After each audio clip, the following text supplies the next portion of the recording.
Hello, everybody. I'm Julie Matheny. I am a speech pathologist and IBCLC International Board Certified Lactation Consultant. And if you know me, you know that I love talking about pumps and pump flanges and all things breastfeeding.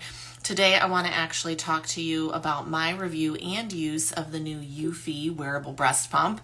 I know a lot of you are probably seeing this in your advertisement feeds, and I love having all kinds of wearable pump options for those on the market. So my carte blanche basic spiel is wearable pumps are great go-to pumps for on-the-go pumping to get in extra pump sessions.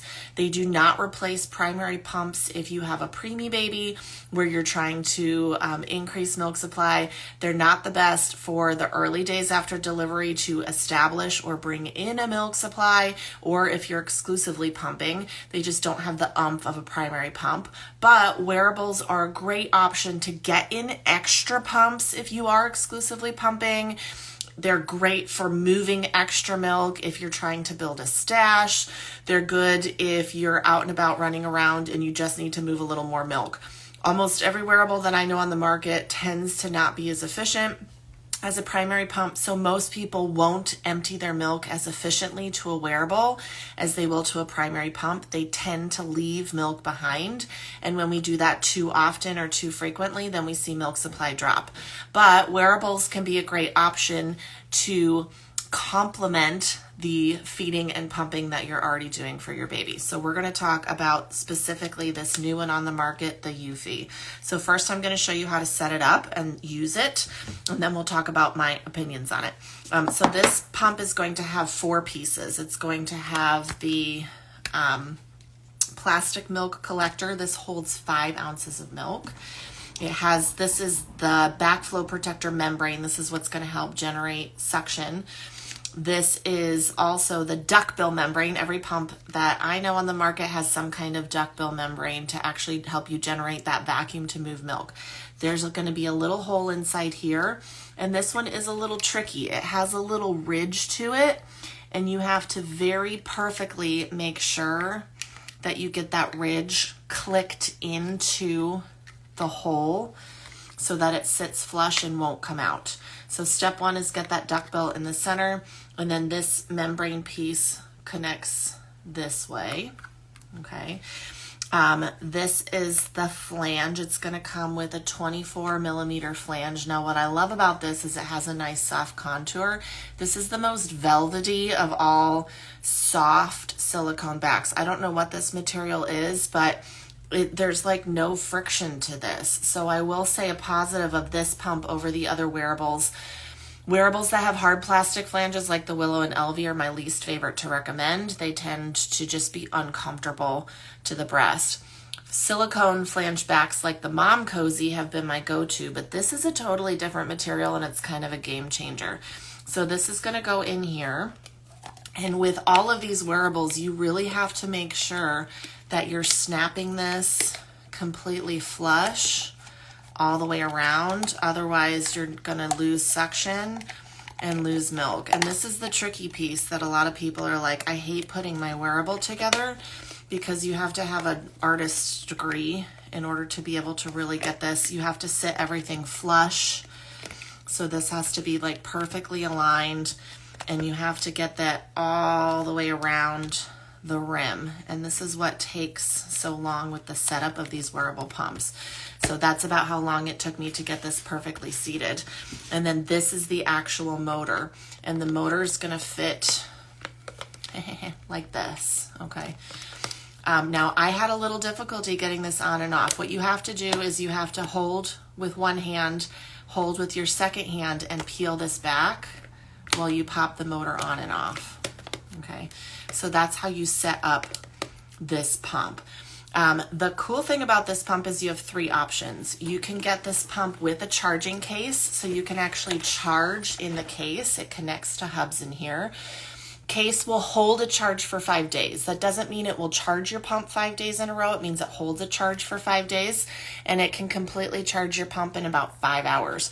So is the charging case needed? No, but if you're traveling, if you're remote, If you need to be charging these between sessions and you don't have a wall plug, great option, is a little more expensive. You have to pay extra for the charging case option, but really cool option. Okay, not gonna lie, that's pretty cool.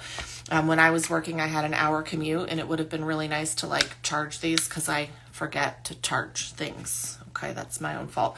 It would have been really nice to charge these on the go. Extra option. Other option is to have these with heat flow. These actually have built-in heaters. I love having heat because it does make for more efficient milk removals. It helps stimulate the breast to feel like there's a baby there. So heat is another option that you can get. These are the ones that I have that I've tried with patients, have the heat in it. And let me tell you what, it made for a cozy pump. Now, is the heat needed? No. But if you live in a cold weather climate, if it's chilly in your office or where you're pumping, that extra heat really can help you empty more breast milk more efficiently while you're pumping. Again, this has a nice contour to it. And the thing that I love is it comes with a measurement kit, and it's going to have extra flanges. It's going to come with 17, 19, and 21 millimeter inserts. One negative about the flange is it does have a fairly short tunnel. So if you have really elastic nipples, very, very long nipples, just be cautious that it has a short tunnel. My mamas that have elastic nipples, though, have reported that it still provides a pretty comfortable pump, and with the right size flange, that should hold the elastic tissue back so you won't bottom out. So the other thing about this is if you do have a larger nipple, bigger than 24 millimeters, this pump won't work for you, okay? So just be cautious with that. Now, how this one actually works is this does also have an app to it. When you turn this pump on, you're gonna have a stimulation and an expression mode to this, just like all the pumps that I love that have multiple settings. This bad boy's pretty quiet. Okay, so it's going to make for a nice discreet pump. It does have a nice profile where it's not too bulky. You throw it under a scrub top, like you probably wouldn't even notice that it's, I mean, I'm a little Madonna boob on there, right? But you throw on something baggy, you won't necessarily notice that it's there, and it's pretty quiet. This one on the app has 4 different modes that you can pick from, and you can customize it to alternate between your stimulation and your expression modes so that it can all be done for you. It doesn't have an overflow warning. So if you're pumping more than 5 ounces on a breast, you can overflow this and it won't let you know. So you will want to be checking to make sure that you haven't overflowed it. But what I do like about this is, again, you can put on heat. There's, I think, 9 different heat levels for ultimate customizability. And then again, there's a stimulation mode, an expression mode, a mixed mode, and you can control it right from the app, or you can set your own. And I do really like the cycles on here. It has some really good speeds for how fast it goes, and it also has really good suction strength options to it. So it does follow the research of how fast pumps should be going and how strong they should be going. And when you go faster on this pump, I'm going to put it in the other mode.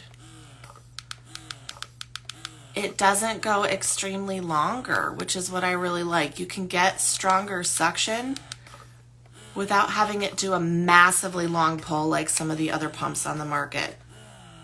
So it's a little bit longer the stronger you go, but not really, really, really, really long like some, like the Hygia Fit or like the Baby Buddha, where it goes like meh, meh. So I actually really appreciate how fast it can get that suction in. So of all the wearable pumps, honestly, this, for me, I've historically recommended the Mom Cozy M5 and the S12 Pro as my preferred wearables for most people. I'm now adding the eufy into that. So it does become a, what does your body respond to? What do you need for your unique work situation? But definitely adding this to the top list for options for patients who are looking to have on-the-go pumping, because there are lots of benefits to this pump. Again, there are no one-size-fits-all pump. It is individualized and customized, but I'm really liking this. My patients who are using this, who've compared it to the Mom Cozy, have found that it can give them equal output with some pros for comfort with these softer flanges and with the customizable settings. So this is the Eufy breast pump and how to use it. If you have more questions, don't hesitate to reach out. Now you know.